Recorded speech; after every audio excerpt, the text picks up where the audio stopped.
عشق تو ایک کیفیت کا نام ہے نا، نظر نہ آنے والی کیفیت کا نام ہے۔ ہم کہتے ہیں عشق رسول، ٹھیک ہے، عوام سمجھتی ہے کیا عشق رسول؟ ہر ایک آدمی اپنے ذوق کے مطابق، اپنے علم کے مطابق اس کا الگ الگ معنی اس کے ذہن میں آتا ہے، لیکن اعلیٰ حضرت علیہ رحمٰ نے عشق کو جو اسلوب دیا ہے، عشق کو جو تخیلات بخشے ہیں، عشق کو جو رنگ عطا فرمائے ہیں، یعنی اظہار کے رنگ، عشق کو اعلیٰ حضرت علیہ رحمٰ نے یوں سمجھیے کہ حیات بخشتی ہے۔ واہ واہ واہ۔ ہم کہتے ہیں کہ کیفیات کو الفاظ بخشتی ہیں، کیفیات تھیں دلوں میں رہتی، کیفیات تھیں خواص تک رہتی، لیکن اس کیفیات کو آپ نے جو باڈی عطا کی ہے، الفاظوں کا جسم جو عطا کیا ہے آپ نے، اس سے یہ فائدہ ہوا کہ ہمیں پتہ چلا اچھا یہ بھی عشق کا انداز ہے، اس انداز سے بھی سوچا جا سکتا ہے، اس انداز سے بھی مدینہ منورہ سے محبت کی جا سکتی ہے۔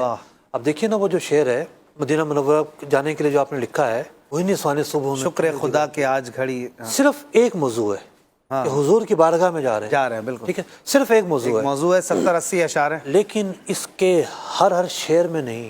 ہر مصرے میں ایک الگ آپ انداز والہانہ کا اظہار کیا ہے، ایک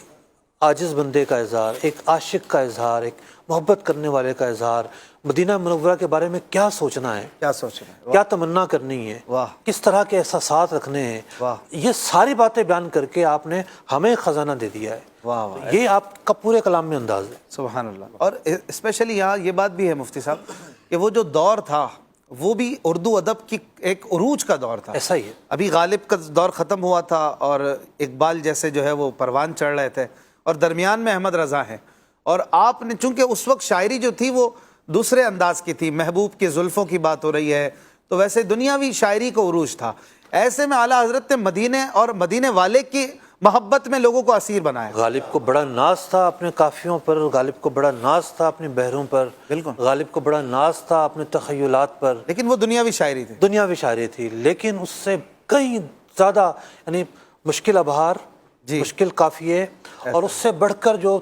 تفردات وہ الگ ہیں۔ بالکل ایسا ہی، اعلیٰ حضرت علیہ رحمٰ نے جو پھر شاعری لکھی ہے تو کمال کر دی۔ کمال کر دیا، سبحان اللہ۔